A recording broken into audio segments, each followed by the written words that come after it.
Hello everyone, हाय, मैं हूं सचिन कुमार और स्वागत करता हूं अपने चैनल सचिन टेक्नो हब में।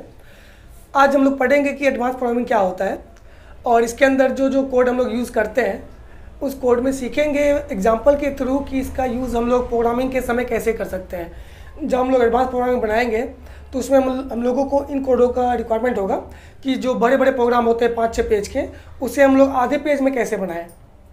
तो उसके लिए हम लोग आज एडवांस जी कोड प्रोग्रामिंग पढ़ेंगे और कोशिश करेंगे कि सारा का सारा जितने भी हमारे यहाँ पे एडवांस प्रोग्रामिंग के कोड्स हैं एक ही एपिसोड में ख़त्म हो जाए, ताकि आपको कहीं कन्फ्यूज़न ना रहे। क्योंकि जो हमारा G70 है, G71 है, ये सबको हम प्रोग्राम के थ्रू भी आपको बता सकते हैं।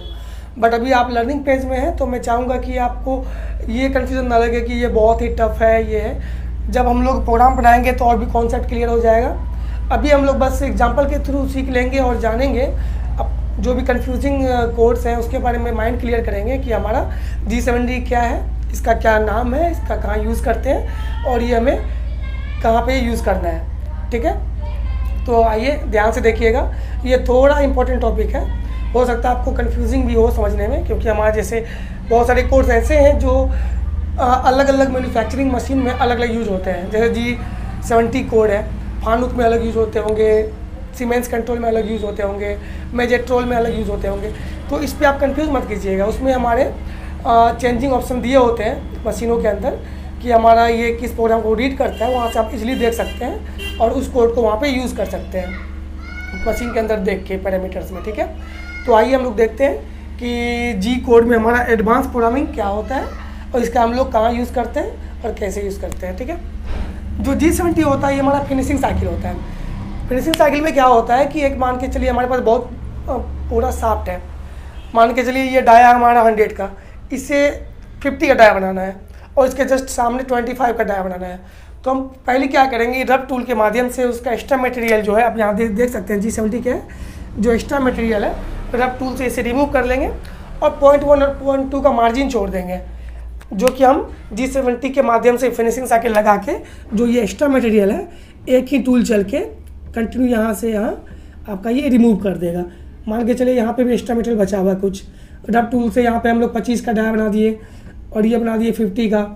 तो 50 का डाया और 25 का डाया के ऊपर हम लोग मार्जिन कुछ छोड़ देंगे 0.1 0.2 का, और G70 के माध्यम से फिनिशिंग साइकिल लगा के यहाँ से यहाँ तक 0.2 का मार्जिन छोड़े, उसको हम लोग एक ही साइकिल रिमूव कर लेंगे। वहाँ यूज़ करते हैं हम लोग G70 कोड का। ठीक है, अब बात करते हैं G71 और G72।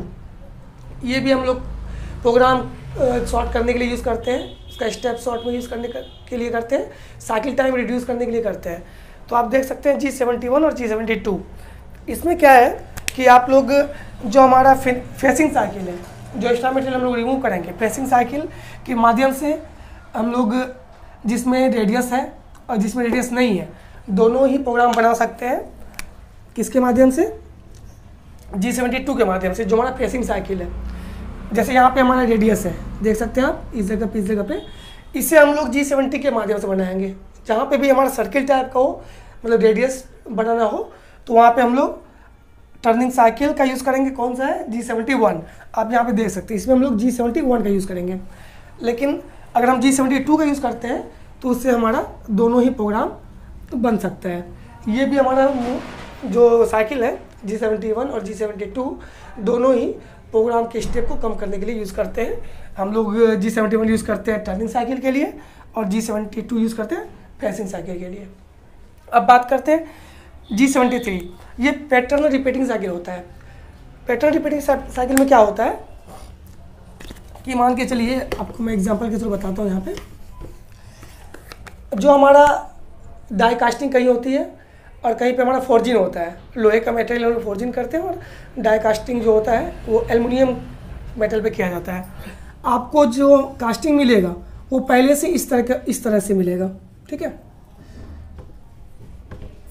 मैं आपको फिगर से क्लियर कर दूँ। और ये मान के चलिए ये हमारा फोर्जिंग है या फिर कास्टिंग है कोई, इस तरह का पहले से ही मटेरियल आपको बना बनाया मिलेगा।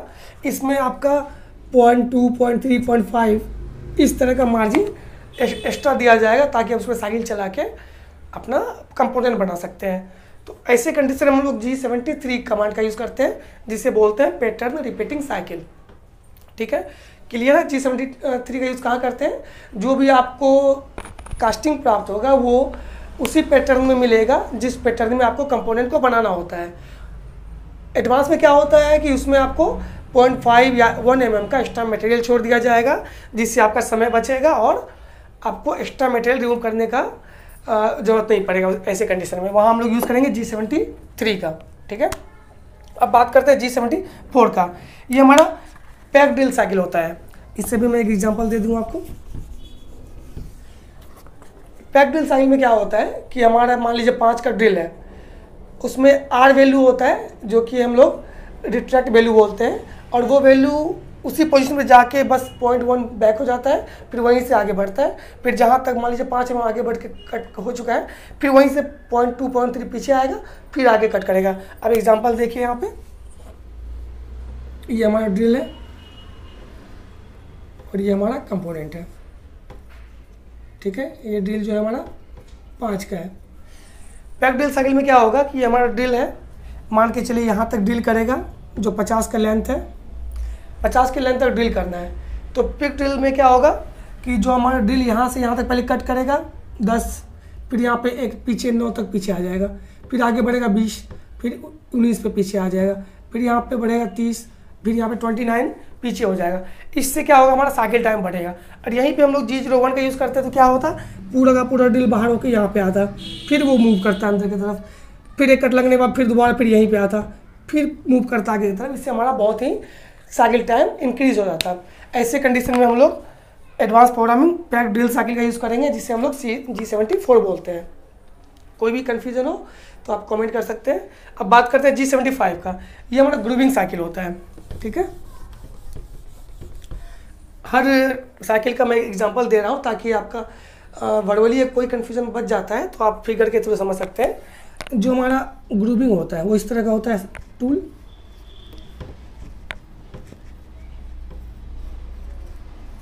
ठीक है, मान के चलिए 4 mm का आपको ग्रुप करना है। ठीक है, ये ग्रुप साइकिल जो होता है ये भी हमारा साइकिल टाइम को रिड्यूस करने के लिए करते हैं। एडवांस प्रोग्रामिंग जितने भी हैं हमारे, इन सबों का यही मेन मकसद मोटो है कि हम लोग बड़े से बड़े प्रोग्राम को शॉर्ट में बना सकें और साइकिल टाइम कम कर सकें। तो इसके लिए हम लोग ग्रुपिंग साइकिल का जब यूज़ करेंगे तो G75 का यूज़ करते हैं। इसे आप याद रखिए, इस तरह का ग्रुप बनता है हमारा। वो टूल आपको अवेलेबल होगा पहले से ही। मान के चलिए आपको यहाँ पे डिमांड किया है कि हमें 4 mm का ग्रुप चाहिए, तो आपको टूलिंग से प्राप्त होगा 4 mm का टूल, जो आप ग्रुपिंग में यूज़ कर सकते हैं। इसका प्रोग्राम 1 by 1 आप यहीं से रिट्रैक्ट वैल्यू डाल के कर सकते हैं। तो उसके लिए हम लोग G75 का यूज़ करेंगे। इसका जब प्रोग्राम बनाएंगे तो और भी कॉन्सेप्ट क्लियर हो जाएगा आपका। अब बात करें G76 का। ये हमारा थ्रेडिंग साइकिल होता है। G76 क्या होता है, हमारा थ्रेडिंग साइकिल होता है। ये हमारा टेपर में भी हो सकता है, जैसे मान के चलिए ये हमारा टेपर में है। ठीक है, इसमें अगर हम लोग को थ्रेड करना है, यहाँ पे अगर थ्रेड करना है G76 के माध्यम से हम लोग टेपर थ्रेडिंग साइकिल बना सकते हैं। जब हम लोग प्रोग्राम बनाएंगे टेपिंग का, थ्रेडिंग का, तो उसमें आपको क्लियर हो जाएगा। ठीक है, G76 इससे आप याद रखिए क्या बोलते हैं इसे, थ्रेडिंग साइकिल। टेपर में अगर थ्रेडिंग साइकिल करना हो तो उसके लिए हम लोग G76 का यूज़ करते हैं। अब बात करते हैं G80 से लेकर G89 तक। ये हमारा BMC में यूज़ होता है। अभी हम लोग CNC का क्लास अटेंड कर रहे हैं, हम CNC के बारे में बता रहे हैं, CNC टर्निंग के बारे में बता रहे हैं। तो आप CNC टर्निंग के बारे में पहले पढ़ेंगे। और जो हमारे G80 से लेकर G89 तक का कोड है ये हम लोग BMC में यूज़ करेंगे। इसके बाद जो हम लोग BMC का प्रोग्रामिंग सीखेंगे तो उसमें हम लोग इस कमांड के बारे में भी जानेंगे। ठीक है, अब बात करते हैं G90 का। ये हमारा क्या होता है, pocket turning cycle. Pocket turning cycle इसमें क्या होता है, हमारा जो रफ मटेरियल है उसको रिमूव करने के लिए हम लोग G90 का यूज़ करते हैं, पॉकेट टर्निंग साइकिल का यूज़ करते हैं। जैसे हम लोग का अगर यहाँ पे एक्स्ट्रा मटेरियल है बहुत सारा, इस तरह का बनाना है और यहाँ एक्स्ट्रा मटेरियल है, तो हम लोग टर्निंग साइकिल में, पॉकेट टर्निंग साइकिल में G90 का यूज़ करेंगे एक्स्ट्रा मटेरियल को रिमूव करने के लिए। ठीक है, अब बात करते हैं थ्रेडिंग साइकिल का। हमने यहाँ भी पढ़ा टेपर थ्रेडिंग साइकिल और यहाँ भी पढ़ा G92 थ्रेडिंग ये थ्रेडिंग साइकिल जो है, इसे भी हम लोग इसमें मैट्रिक वैल्यू दिया होता है। जैसे मान लीजिए टेपर में था, अब मान के चलिए ये आपका है, थ्रेड, ठीक है। ये आपको थ्रेड बनाना है, ठीक है। और जो ये होता है 1 टीथ से 2 टीथ के बीच का वैल्यू, ये हमारा पिच होता है, ठीक है। पिच 1.2 का भी होता है, 1.3 का भी होता है, ये आपको प्रोग्राम में दे दिया जाएगा। और जो ये नीचे का डिस्टेंस, ये हमारा मेजर डाया है, मेजर डाया। और जो दोनों टीथ के नीचे का है, ये हमारा माइनर डाया है, ठीक है। G92 में क्या होगा, ये हम लोग थ्रेडिंग साइकिल बनाएंगे। थ्रेडिंग साइकिल में क्या करेंगे, जो हमारा मेजर डाया है वो दिया होगा, जो ऊपर का डाया है, और जो हमारा माइनर डाया जो नीचे का डाया है, जहाँ तक बनाना है थ्रेड, वो डाया दिया रहेगा और पिच वैल्यू दिया रहेगा। इसके माध्यम से हम लोग एडवांस प्रोग्रामिंग के थ्रू G92 जो हमारा थ्रेडिंग साइकिल है, थ्रेडिंग साइकिल लगा के साइकिल टाइम कम करके प्रोग्राम को शॉर्ट करके हम लोग थ्रेडिंग साइकिल का प्रोग्राम बना सकते हैं। तो इसे आप याद रखिए, जो हमारा ऊपर का होता है मेजर डाया होता है, जहाँ जो थ्रेड टॉप लेवल का काटना है, और दो टीथ के बीच का जो डिस्टेंस होता है वो हमारा पिच वैल्यू होता है। और जो हमारा नीचे का डाया होता है, टीथ के नीचे का, जहाँ तक हम लोग को थ्रेड बनाना है, वो हमारा माइनर डाया होता है, ठीक है। जो हमारा मैट्रिक डाया बोल सकते हैं, इससे कभी कभी आप देखेंगे M50 × 1.2 भी लिखा होता है। इसमें 50 क्या होता है, मेजर डाया होता है, और हमारा 1.2 क्या होता है, पिच होता है। इसे याद रखिए। अभी हम लोग बस बेसिक जान रहे हैं, प्रोग्राम बनाएंगे तो सारा का सारा कन्फ्यूजन क्लियर हो जाएगा आपका। अब बात करते हैं G94 का। ये हमारा पॉकेट पैसिंग साइकिल होता है। जैसे हम लोगों ने पॉकेट टर्निंग साइकिल किया था G90 में, इसमें हम लोग टर्निंग के थ्रू क्या किए थे, जो एक्स्ट्रा मटेरियल था उसको रिमूव किए थे। सेम उसी तरह एज इट इज़ हम लोग 94 लगा के प्रेसिंग करके हम लोग एक्स्ट्रा मटेरियल रिमूव कर सकते हैं उसका। ये हम लोग G94 का यूज़ करेंगे वहाँ पे। ये सारी बातें आप याद रखिए, और ये याद रखने वाली बातें ज़्यादा है, और समझने वाला जब हम प्रोग्राम बनाएंगे उस समय अपने आप को समझ में कॉन्सेप्ट क्लियर हो जाएगा। तो अभी आप इसे याद रखिए, जो G94 होता है क्या होता है, हमारा पॉकेट फेसिंग साइकिल होता है, ठीक है। अब बात करते हैं G98 और G99 का। G98 और G99 ये क्या होता है, हमारा G98 फीट पर मिनट होता है, और G99 हमारा फीट पर रिवोल्यूशन होता है। इसे आप एग्जांपल के थ्रू समझिए। जैसे हमारा ये कोई प्लेट है, इस पे एक यहाँ पे ड्रिल है, दूसरा ड्रिल यहाँ करना है, और यहाँ पे क्लैंप है, ठीक है। ये हमारा क्लैंप है, और एक ड्रिल यहाँ करना है, ठीक है। ये हमारा प्लेट है। तो हमारा क्या होगा कि जो हमारा G99 है, फीट पर रिवोल्यूशन, ये हमारा G99 एक प्लेट के ऊपर जो हमारा आर वैल्यू होता है वहाँ पे आके यहाँ से टूल यहाँ मूव करके दूसरा ड्रिल तो कर सकता है, बट यहीं से यहाँ पे क्लैंप लगा हुआ है, फिर यहाँ आके आप ड्रिल करना चाहेंगे तो वो पॉसिबल नहीं होता है। तो ऐसे कंडीशन में हम लोग G98 का यूज़ करते हैं, फीट पर मिनट का, कि हमारे यहाँ से टूल ऊपर आएगा, फिर मूव करेगा, फिर नीचे आके यहाँ पे ड्रिल करेगा। बट अगर प्लेन एक ही प्लेन में सारा ड्रिल करना हो तो वहाँ पे हम लोग G99 का यूज़ करके एक ड्रिल, 2 ड्रिल, 3 ड्रिल, आगे जितना भी एक प्लेन में ड्रिल हो, आगे कोई भी क्लैंप ना लगा हो तो आप यहाँ पे ड्रिल कर सकते हैं। बट क्लैंप हो तो उसके लिए हम लोग G98 का यूज़ करेंगे, फीट पर मिनट का ये वाला, और आगे हम लोग ड्रिल कर सकते हैं। ये दोनों का यही यूज़ है। इसमें बहुत कन्फ्यूजन होता है, हमने बहुत ही ईजिली आपको समझाया है। और भी कोई कन्फ्यूजन हो तो हमें आप कमेंट कर सकते हैं। तो अब बात करते हैं G99 और G97 का। G96 में क्या होता है, जो हमारा कांस्टेंट सरफेस कटिंग स्पीड है। कांस्टेंट सरफेस कटिंग स्पीड में क्या होता है कि हमारा जो भी RPM का वैल्यू दिया होता है, 5000, 6000, 2000, 1000 जो भी, वो हमारा फिक्स रहता है। बट G97 में क्या होता है, हमारा जो कांस्टेंट सरफेस कटिंग स्पीड है वो हमारा कैंसिल कर देते हैं। इसमें आपको एग्जांपल दे दूँ एक, जैसे हमारा कांस्टेंट सरफेस कटिंग स्पीड, इसमें क्या होगा, आपका डाया जैसे घटते जाएगा आपका RPM वैसे ही इंक्रीज़ करता जाएगा, ठीक है। जैसे जैसे आपका मान लीजिए यहाँ पे डाया बनाना था 100 का, फिर बनाना है 50 का, फिर 25 का, इस तरह। तो जैसे जैसे डाया कम होगा वैसे वैसे हमारा RPM का स्पीड बढ़ते जाएगा। इससे हमारा क्या होगा, सर्वो मोटर पे इफेक्ट पड़ेगा, वो डैमेज हो सकता है। इसलिए हम लोग क्या करते हैं, G96 के साथ हम लोग G50 का भी यूज़ करते हैं। वो हमारा मैक्सिमम RPM वैल्यू होता है, वो हमने पिछली क्लास में डिस्कस किया है। वो लगाने से क्या होता है कि हमने उसका अगर मान लीजिए कि 5000 दे दिया RPM, ठीक है, M50 के साथ, तो हमारा क्या होगा कि मैक्सिमम जितना भी कम डाया पहुँचे, बट उसका जो RPM है वो 50 तक ही जाएगा, उससे कम हो सकता है लेकिन प्लस नहीं होगा।